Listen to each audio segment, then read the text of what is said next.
Okay, everybody, welcome back to the channel. We're looking now at the theme of master and servant in Shakespeare's The Tempest.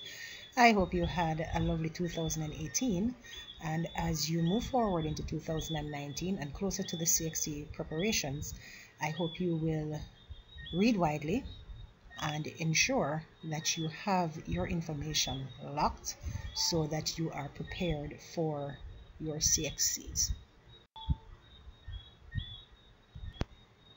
Now, with relationships, we have to look at the ones between the master and the servant. Now, the first one would think of would be the relationship between Prospero and Caliban and Prospero and Ariel. But there is also a master-servant relationship between the boatswain and the boatswain and the nobles. The fact is that while they were on the ship, the boatswain or the boatswain, he takes control of the ship and therefore he becomes the master, even though his social standing does not allow him to become a master, because in fact his lower social class would have dictated that he was a servant. But because the roles had been reversed, and he is the one, or yes, he is the one who is in charge of the ship, then he is able to send the rest of the nobles below deck and take control of that situation. Now, Gonzalez, he retaliated, yes, and he would not listen to the master in this case. But the fact is that the other nobles decided on what was best for them. Now, that is a minor master-servant relationship, and one would be more inclined to delve deeper into the relationship between Prospero and Caliban and Prospero and Ariel as the ideal master-servant essay. The fact is that Caliban and Ariel are two of Prospero's servants, and each of them have a different kind of relationship with Prospero. Caliban is the brawn, the muscular, the whole physical one, while Prospero is the brain. But if Prospero didn't have his magic, then we find that Caliban could actually take him down. But because Prospero has his magic, and because he has the help of Ariel, he shows that he is much stronger. Prospero uses Caliban for all his manual labors. Similarly, he uses Ariel, and he uses Ariel for magical labors. Now, Ariel was already a slave to Sycorax the witch. Now he becomes a slave to Prospero, which means then that both relationships did not have balance. In fact, we see where Prospero is in control as the master and the one who takes control of his servants. Prospero holds freedom over Ariel's head, and he promises to free Ariel. But there is always one more task for him to do, and Prospero needs Ariel to keep Caliban under control. So again, we say that both relationships are actually different, but they are beneficial in many ways to Prospero. Prospero, he sends Ariel to do his bidding, and he may have lost his title as the Duke of Milan, but he keeps his reign over the island pretty well. The truth is that Caliban is more assertive, and he is the one who goes against Prospero as the master.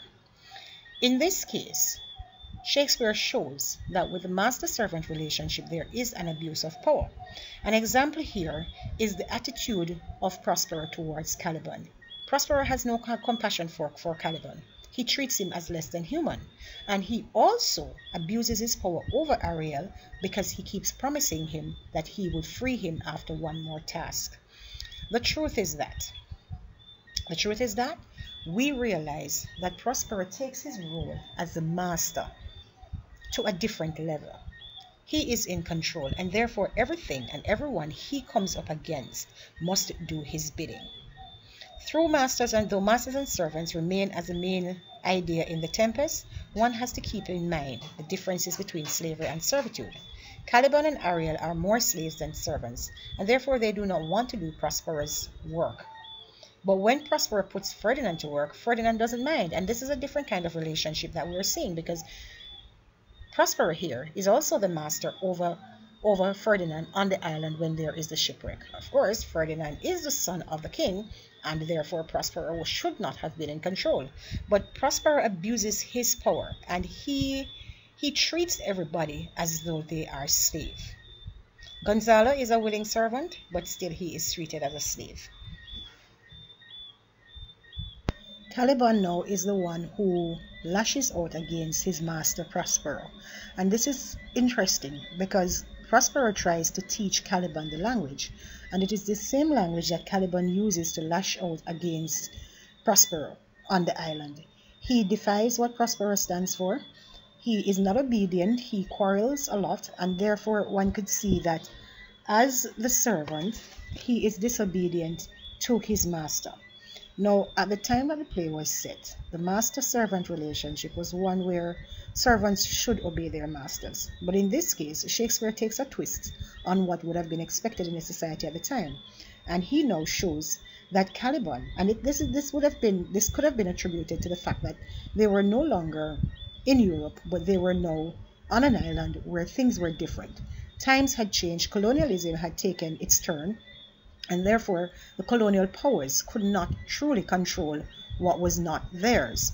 Caliban shows that the island belonged to his mother, and therefore he was also in some form of control before Prospero came to the island, and so he has no qualms, he has no remorse about lashing out against Prospero. And so if you were asked to explain how any one of the servants lashes out or obediently carries out his or her duties, then we would have had to talk about Caliban lashing out and Ariel carrying out his duties. Because even though Prospero promises Ariel to free him after one more task, and one more task leads to another, Ariel continues to be obedient to Prospero in many ways. But it was Caliban who made the attempt to sexually seduce Miranda and also to lash out against Prospero with the words that he had been taught in English.